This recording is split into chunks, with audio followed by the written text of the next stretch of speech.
Hello everyone, so today we're going to be making some homemade bubbles, and I'm sure you're probably wondering why on earth I am bothering to make them when you can buy them quite cheaply from the pound shop in tubs or bottles. But there's a reason. Now, I'm a cheapskate and I have a very small house. I don't want to have to keep buying big bottles, and I'm also one of those people that always needs it when we run out.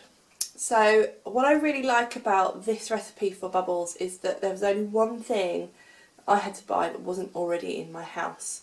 So I'm not storing a load of stuff that I don't need, and I can just make it up as and when I need it. I've tried quite a few different recipes which have completely flopped.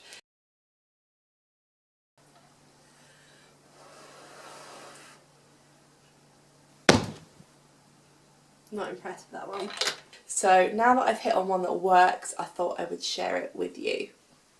So all you're going to need to have in your house for this is some washing up liquid, which you probably already have, some sugar. I used caster sugar just because it's what I had in my house, but any white sugar will be fine, and some glycerin. So this is the one thing that I had to buy, but you can get this from most supermarkets in the baking aisle. So the first thing you're going to need is some kind of container to put it in. I've actually just got a plastic jug because I think that's going to make it easier at the end for when I'm pouring it into my bubble pot. So firstly, you're going to need 1 cup of warm water. I've just got this straight out of the tap using the hot tap setting. And I'm spilling it everywhere. Then you're going to need 2 tablespoons of washing up liquid.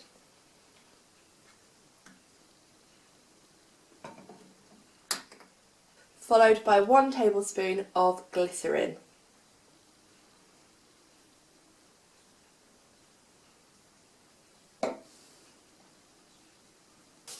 And then the last thing you're going to need is 1 teaspoon of sugar.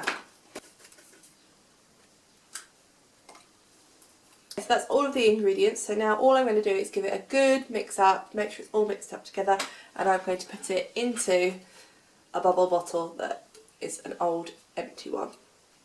Just making sure all of that sugar is dissolved. And then I'm just going to pour it in. Ooh.